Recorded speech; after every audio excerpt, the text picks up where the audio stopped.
Yakin investasi kamu sudah sesuai syariah dan halal? Gue Pandeka, investasi gue di pasar saham udah sekitar 3 miliaran dan untungnya 1 tahun ke belakang sekitar 300 jutaan.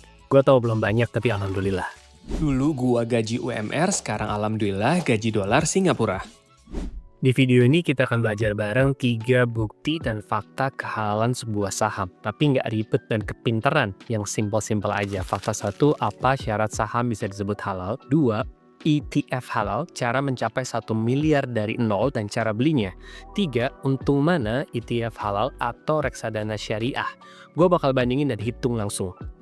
Oke, banyak yang ngira kalau udah ada label syariah pasti aman. Tapi ada syarat ketat yang harus dipenuhi dan bener untung nggak tuh investasi halalnya. Maka dari itu gue mau tunjukin cara investasi saham Amerika yang halal, yang terbukti, dan menguntungkan. Yuk kita sikat langsung, let's go. Pertama-tama kita juga harus tahu nih gimana sih caranya kita bisa mendefinisikan suatu saham atau bisnis itu halal dan syariah. Bukan cuma logonya, tapi ada 3 tahap penyaringan yang bisa memastikan investasi saham itu syariah. Oke, yang pertama penyaringan sektor usaha. Kita harus seleksi perusahaan berdasarkan jenis bisnisnya dan mengeliminasi yang bergerak di bidang haram. Jadi perusahaan yang berkaitan dengan alkohol, layanan keuangan berbasis riba, perjudian, industri dewasa, tembakau, dan sejenis investasi halal biasanya menghindari. Selain itu, kalau ada perusahaan yang punya sedikit pendapatan dari bisnis yang nggak sesuai syariah tadi, maka batas toleransinya maksimal 5% dari total pendapatan. Kalau lebih dari itu, langsung out.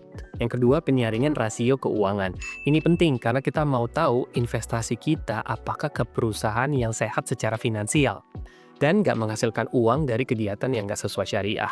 Kita bakal cek ya, utang perusahaan, pendapatan dari bunga, dan aspek keuangan lainnya untuk memastikan mereka memenuhi standar syariah. Intinya nggak boleh ada keterlibatan dengan sistem riba. Kalau semuanya sehat, langsung lanjut ke tahap berikutnya. Nah, filter yang ketiga adalah penyaringan dividen dan purifikasi. Ingat aja aturan tentang 5% pendapatan dari bisnis yang nggak halal tadi ya. Perusahaan yang masuk ke daftar kita harus membersihkan atau mempurifikasi pendapatan dari sumber yang tidak sesuai syariah.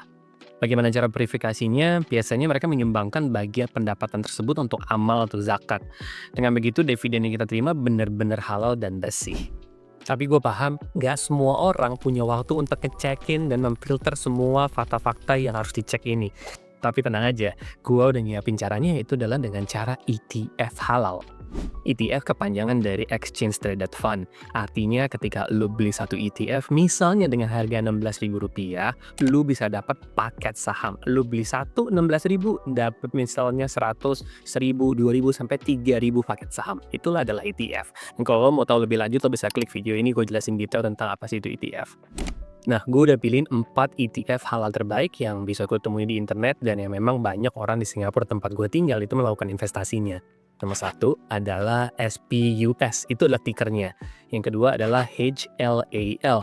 Ketiga IGDA dan keempat adalah ISDU. Nah, kalau teman-teman ngelihat nih, 2 ETF pertama ini berbasis di Amerika Serikat. Sementara 2 yang lainnya berbasis di Irlandia. Maksudnya berbasis di mana? Artinya diperdagangkan. Yang satu di US Stock Exchange, yang satunya lagi diperdagangkan di London Stock Exchange atau di Ireland Stock Exchange. Oke, sekarang kita lihat apa yang dilakukan oleh ETF ini. SPUS berinvestasi di saham S&P 500, 500 top company di US yang sesuai syariah. IGDA sebenarnya mencakup beberapa negara maju, tapi 75% portfolionya tetap ada di Amerika. HLAL dan ISDU juga fokus di saham yang sesuai dengan prinsip syariah. Tapi balik lagi, apakah benar ETF-ETF ini memenuhi aturan syariah yang tadi kita udah sebutin di awal? Yuk cek satu-satu. SPUS diakui oleh AAOIFI, Accounting and Auditing Organization for Islamic Financial Institution. HLAL punya sertifikasi fatwa syariah. IGDA menggunakan screening dari Ratings Intelligence Partners, sebuah firma konsultasi berbasis di Kuwait. ISDU sayangnya nih, gua nggak nemu sertifikasi resminya. Mereka sih bilang mengikuti standar syariah, tapi tetap perlu kehati-hatian ekstra ya. Nah, kalau kita lihat satu-satu, intinya sih mereka pegang saham-saham yang besar ya, kayak Apple, Nvidia, Microsoft, Tesla, Google, dan banyak lagi. Sekarang mari kita bahas biaya ETF-ETF ini. Bener nggak nih, mahal atau murah? Oke, sekarang mari kita bahas biaya ETF ini ya. HLAL punya biaya tertinggi, expense ratio-nya 0,5%, SPUS 0,49%, IGDA 0,4%, ISDU paling murah dengan hanya 0,3%. Tapi kalau kita lihat itu gede apa kecil? Ya kalau dibandingkan dengan top reksadana syariah di bibit, ini gue liatin ya, namanya Sukor Invest Syariah Money Market Fund. Ini ya kecil banget lah, artinya ETF halal ini nggak jahat gitu, nggak ngegerus untung kita. Makin rendah biayanya, makin besar keuntungannya. Artinya kita nggak buang-buang duit untuk biaya admin atau biaya orang yang ngurusin indeks atau ETF kita itu gitu. Terus kalau reksadana biayanya tinggi, apakah selalu lebih bagus dan selalu lebih untung? Ya udah pasti enggak lah ya. Nah, maka dari itu pertanyaannya lagi, gimana caranya bisa dapat 1 miliar dari 0 rupiah pakai ETF-ETF ini? Nah, kalau kita lihat compounding interest calculator, artinya kalau kita invest $500 per bulan di ETF HLAL misalnya yang growth-nya 14,65%-an selama beberapa tahun ke belakang.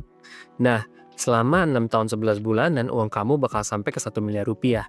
Artinya investasinya sekitar 672 juta dan 330 jutanya itu keuntungan kamu. Sekarang kalau kalian pengen beli ETF ini, gue rekomendasiin sih pakai Interactive Brokers aplikasi ya. Ini adalah broker saham global yang sangat terpercaya dan bisa diakses dari lebih 10 negara. Menariknya Interactive Brokers juga menyediakan akses ke ETF yang biasanya nggak bisa dibeli tuh melalui broker lokal.